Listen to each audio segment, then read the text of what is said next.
পরমারাধ্য শ্রী শ্রী বাবামণির রাতুল চরণে প্রণাম জানিয়ে এবং আমার সমস্ত গুরু ভ্রাতা ও গুরু ভগিনীদের প্রতি সশ্রদ্ধ জয় গুরু সম্ভাষণ জানিয়ে আজকের পাঠ শুরু করছি।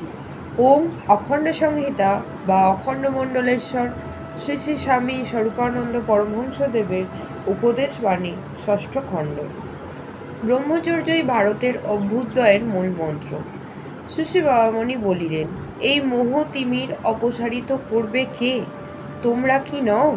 তোমরাই কি তোমাদের অতুলন পৌরুষে ভারত জননীকে জগৎ পূজা করবে না? হ্যাঁ পুত্রগণ, তোমরাই করবে। এ পবিত্র অধিকার তোমাদের, এ পবিত্র দায়িত্ব তোমাদের, এবং সেই দায়িত্ব উদযাপন করবে তোমরা ব্রহ্মচর্যের অপরিমেয় শক্তিতে। শ্রবণ করো, ব্রহ্মচর্যই ভারতের অভ্যুদয়ের মূল মন্ত্র। চিন্তা করো, ব্রহ্মচর্যই ভারতবর্ষের দুর্বলতা বিদূরণের পন্থা। বিশ্বাস করো, ব্রহ্মচর্যের বলেই জাতির সকল অযোগ্যতা দূরীভূত হবে। বিশ্বাস করো, আর বিশ্বাসের শক্তিতে সঞ্জীবিত হও। বিশ্বাস করো, আর বিশ্বাসের মহিমায় নিজেকে উদ্বুদ্ধ করো।